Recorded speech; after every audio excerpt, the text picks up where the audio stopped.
तो आपका हमारे इस यूट्यूब चैनल ऑनलाइन ट्रैकर में हार्दिक स्वागत है। आज मैं आपको बताने वाला हूं कि वेरीफाई वालों का आज लास्ट डेट है 20 मार्च तक स्कॉलरशिप मिलने का। उसके बाद 31 मार्च तक जो रखे हैं उसके बारे में बताएंगे।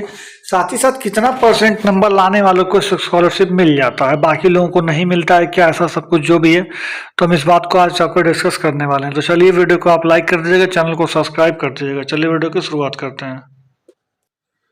देखिए फ्रेंड्स, ये अपना टेलीग्राम ग्रुप है, आप इसमें आकर के जरूर जुड़े। जुड़ने के लिए देखिए आपको करना क्या होगा, आप सिंपल अपने यहाँ पर जो ऊपर सर्च बटन है यहाँ पर सर्च कर लीजिएगा @ऑनलाइन ट्रैकवे। जिसे आप सर्च करेंगे तो देखिए ये वाला ग्रुप आपको मिल जाएगा, स्पेलिंग आपको यहाँ पे मिल जाएगा। तो आप इसको लिख करके सर्च कर दीजिएगा, ये ग्रुप मिल जाएगा। तो जैसे ही आपको ग्रुप मिलेगा आप यहाँ पे आकर के जुड़ जाएगा। जुड़ने का बेनिफिट ये है कि आप यहाँ पे हमसे कुछ भी पूछ सकते हैं, मैं उसका जवाब आपको दे दूंगा। साथ ही साथ वही चीज़ें मैं कमेंट में आपके लिए उठा करके लाता हूँ, तो आप यहाँ पे अपना जो भी राय हो आप यहाँ पे दे सकते हैं। आपको जो पूछना हो आप हमसे आप यूज करते हो, उसमें आप सर्च करिएगा बेस्ट सरकारी .com लिख करके सर्च करेंगे तो आपको ये देखिए ये साइट खुल जाएगा। मैं आपको खोल के दिखा रहा हूँ।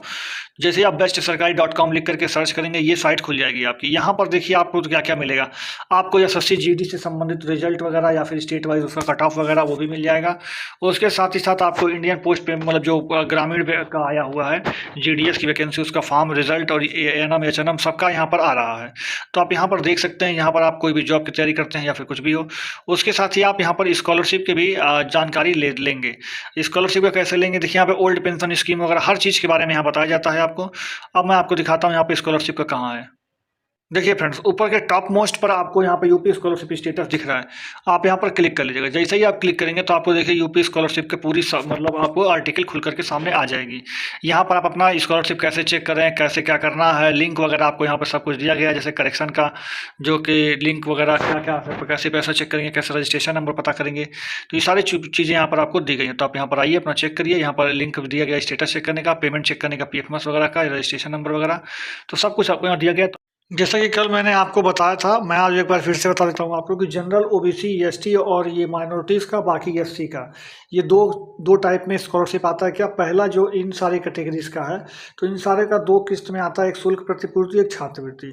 कभी कभार क्या होता है, ये फर्स्ट किस्त और ये सेकेंड किस्त, कभी कभार ये दोनों किस्त जोड़ करके जो है ये आपको मिल जाती है इकट्ठे एक ही बार में। तो ये जब एक ही बार में मिल जाती है तो उसको जो है आप कैसे चेक करेंगे, ये भी तरीका है। जैसे मान लीजिए आपने नॉन रिफंडेबल मान लीजिए 2000 भरा है, मान लेते हैं 2000 भरा है, तो अगर स्कॉलरशिप 2000 से ज़्यादा आ रहा है तो इसका मतलब ये है कि दोनों जोड़ करके एक ही बार में दे दिया गया है, तब आपकी दूसरी किस्त नहीं आएगी। अगर उससे कम है या उतना ही है तो आपको जो है दूसरी किस्त मिलेगी। बाकी जो एससी कैटेगरी में होता है, एससी कैटेगरी में दो चीज़ें होती हैं, उसमें दो किस्त में आती ही आती है, क्योंकि एक किस्त स्टेट शेयर देता है, दूसरा किस्त जो है सेंट्रल शेयर देता है। तो ये अपना अपना किस्त देते हैं। तो सेंट्रल शेयर अपना हिस्सा देता है, स्टेट शेयर अपना हिस्सा देता है, ये बात आपको क्लियर हो जानी चाहिए। तो ये फर्स्ट किस्त बन जाती है, ये सेकंड बन जाती है। अब इसमें जो है कल मैंने शायद गलत बता दिया था, या फिर मान लीजिए उल्टा मैंने बता दिया था। उल्टा क्या, एक बार निकल गया होगा।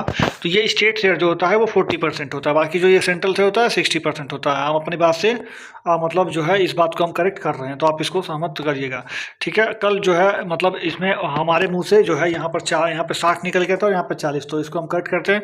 ये जो होता है ये आपका 40 होता है, बाकी ये जो होता है वो 60 होता है। इसमें 40-60 का लफड़ा मत सोचिए, मतलब ये है कि ये फर्स्ट किस्त होती है, सेकंड किस्त होती है। मेन ये है कि ये पहली बार में आता है, दूसरी बार में ये आता है। जो अभी मिला है आपको ये स्टेट वाला मिला है, सेंट्रल शेयर वाला आगे आपको मार्च के लास्ट में या फिर अप्रैल तक आपको मिलेगा। तो ये तो बात रही यहाँ पर किस्त वाली। अब ये बात आती है जो मैंने अभी आपको बताने के लिए किया है कि कितने परसेंट वालों को मिल जाता है स्कॉलरशिप। तो देखिए जनरली क्या होता है, आप इस चीज़ को समझिए। जैसे मान लीजिए हम यहाँ पर दो डिस्ट्रिक्ट लेकर के आपको समझा दे रहे हैं। जैसे मान लीजिए आप यहाँ पर एक लोग हैं जो कि गोरखपुर में पढ़ते हैं और दूसरे लोग हैं यहाँ पे मान लेते हैं कानपुर में पढ़ते हैं। तो ये गोरखपुर वाले, कानपुर वाले, तो मान लीजिए गोरखपुर में 2-3 मान लीजिए 10-20 कॉलेज होंगे, मान लीजिए इस तरह से 10-20 कॉलेज होंगे। उसी तरह से कानपुर में भी 20-25 कॉलेज होंगे। वैसे जो भी कॉलेज हो, मैं गिन के नहीं बता रहा हूँ, ऐसे ही रेंडमली आपको समझा रहा हूँ। तो जैसे सभी कॉलेजेस में, जैसे मान लीजिए इस कॉलेज में सबसे मैक्सिमम नंबर 80% पाया गया है, इस कॉलेज में 90% लाया गया है, इस कॉलेज में मान लीजिए 85% आया है, इस तरह से करके आया हुआ है। अलग अलग कॉलेजेस में, मान लीजिए कानपुर में यहाँ पे 90 आया है, यहाँ पे 91 आया है, यहाँ पे 85 आया है, इस तरह से करके अगर परसेंटेज सबको मिला हुआ है, तो जो भी अपने कॉलेज का, जैसे आपको इसके कॉलेज से कोई लेना देना नहीं, आपको इस कॉलेज से कोई लेना देना नहीं है, तो जो भी अपने कॉलेज का अच्छा नंबर लाया होगा उसको पहले मिलेगी स्कॉलरशिप। दूसरी बात मैं आपको अगर बता दूं, तो जो गवर्नमेंट स्कूल में पढ़ते होंगे, जैसे मान लीजिए जिनका स्कूल जो है सरकारी होगा, तो सबसे पहले सरकारी स्कूल में पढ़ रहे छात्रों को स्कॉलरशिप दिया जाता है।